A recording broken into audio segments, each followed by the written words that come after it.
Hello friends, welcome to my channel. Friends, अगर आपकी भी डिलीवरी सर्दियों में है तो ये गर्भवती महिलाओं के लिए काफ़ी ज़्यादा परेशानी का कारण बनता है और साथ ही नवजात शिशु के लिए भी ये सर्दी काफ़ी ज़्यादा परेशानी भरी होती है, क्योंकि शिशु जब पेट में होता है तो पेट का टेम्परेचर बाहरी टेम्परेचर से काफ़ी ज़्यादा हाई होता है और जैसे ही शिशु जन्म लेता है तो उसे बाहरी तापमान मेंटेन करने में काफ़ी ज़्यादा परेशानी होती है। ऐसे में अगर आपके प्रेगनेंसी का 8वां या 9वां महीना चल रहा है तो ऐसे में आपको कुछ सावधानियां रखनी है।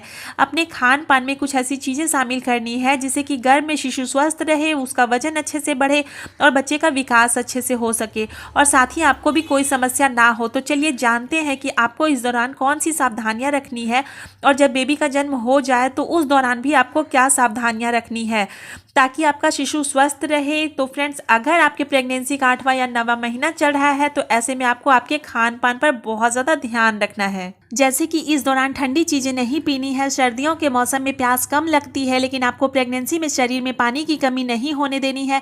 शरीर को हाइड्रेट रखना है, पानी ज़्यादा से ज़्यादा मात्रा में पिए और हो सके तो गुनगुना पानी ही पिए, ठंडा पानी ना पिए और कोशिश करें कि अब आपको किसी भी तरह का कोई भी इन्फेक्शन ना हो, क्योंकि 8वें और 9वें महीने में अगर आपको कोई भी इन्फेक्शन होता है तो सीधे सीधे आपके नॉर्मल डिलीवरी पर असर पड़ता है। आपके गर्भ में शिशु को कोई भी समस्या ना हो, इसके लिए इमरजेंसी में डिलीवरी सिजेरियन करनी पड़ती है। तो ऐसे में डॉक्टर की सलाह से आप पहले ही वैक्सीन ले लें ताकि आपको कोई भी इन्फेक्शन ना हो। दूसरी बात, अगर आप नॉर्मल डिलीवरी चाहती हैं तो उसके लिए आपको आपके खान पान की चीज़ों में ध्यान रखना है, जैसे कि आपको इस दौरान ज़्यादा से ज़्यादा मात्रा में गर्म तासीर वाली चीज़ें लेनी है, जैसे कि आप ड्राई फ्रूट्स ले सकती हैं, अजवाइन के लड्डू ले सकती हैं और हल्दी वाला दूध या फिर केसर वाला दूध इस दौरान ज़रूर ले। इसके अलावा आप घी का सेवन कर सकती हैं, खजूर का सेवन कर सकती हैं, खजूर को दूध में उबाल कर ले सकती हैं।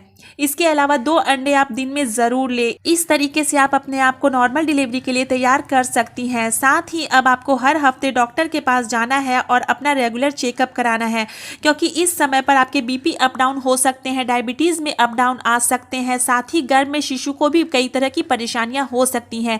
इसीलिए इस दौरान रेगुलर चेकअप कराएं और बच्चे की मूवमेंट पर विशेष ध्यान दें। जैसे ही आपको शिशु की हलचल कम महसूस हो या फिर हलचल महसूस ना हो तो बिना देरी किए अपने डॉक्टर के पास जाएं।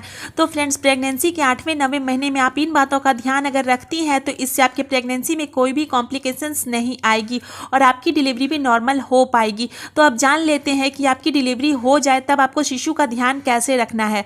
तो सबसे पहले आपको अपना हॉस्पिटल बैग अभी से तैयार करके रखना है। उसमें अपने बच्चे के गर्म कपड़े और अपने भी गर्म कपड़े आपको अच्छे से पैक कर लेने हैं, क्योंकि दिसंबर जनवरी मंथ में बहुत ज़्यादा ठंड पड़ती है और ऐसे में अगर शिशु को ठंड लगती है तो उसे जॉन्डिस होने का खतरा हो सकता है। और दूसरी बात ध्यान रखिए कि नवजात शिशु जब जन्म लेता है तो उसे धूप में कुछ देर के लिए ज़रूर रखें।